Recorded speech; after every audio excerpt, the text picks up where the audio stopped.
Je suis ici parce qu'il y a deux sujets importants, l'Europe et le droit à l'avortement. Ces dernières semaines, ces derniers mois au plan européen, nous avons essayé à plusieurs reprises de faire en sorte de consolider au plan européen les directives et les textes sur le droit à l'avortement. Plusieurs reprises, nous avons été battus parce que ce compte de plus réactionnaire et de plus tourné vers le passé des forces politiques. Nous allons continuer et quelques semaines après que ces rapports au plan européen aient été balayés parce qu'ils étaient supposés n'être que de ressort national, nous avons le gouvernement espagnol qui prend une loi sur l'avortement et qui limite considérablement l'accès à l'avortement.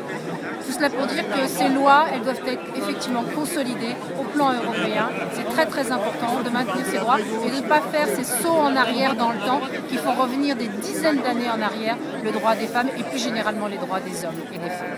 Ce qui se passe en Espagne est très grave et nous mobilise et doit nous interpeller d'ailleurs sur le problème des droits des femmes, puisqu'aujourd'hui nous savons, et moi je le dis régulièrement, que de toute façon les droits des femmes, eh bien ça n'est jamais acquis et qu'il faut continuer le combat, puisque ce combat est mené quand même depuis longtemps, qu'il faut continuer le combat pour faire en sorte que ces droits soient acquis définitivement.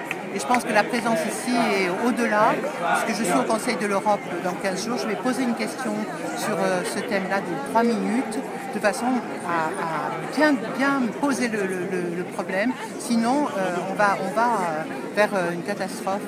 C'est une manifestation auquel il y aurait peut-être quelques mois encore nous n'aurions pas pensé, parce que il semblait inimaginable que dans un pays comme l'Espagne, qui a quand même connu une belle évolution démocratique, qui était très en avance, on se retrouve dans une situation où un gouvernement conservateur, fût-il conservateur, propose une telle loi de réaction par rapport à la situation. Donc je trouve qu'aujourd'hui, au niveau de l'Europe, en France, le planning familial se mobilise en soutien aux Espagnols, c'est une bonne chose. Donc la présence ici, elle est naturelle dans le sens de nos engagements anciens, et puis c'est devant l'hôtel de ville de Villeurbanne, donc c'est une deuxième raison.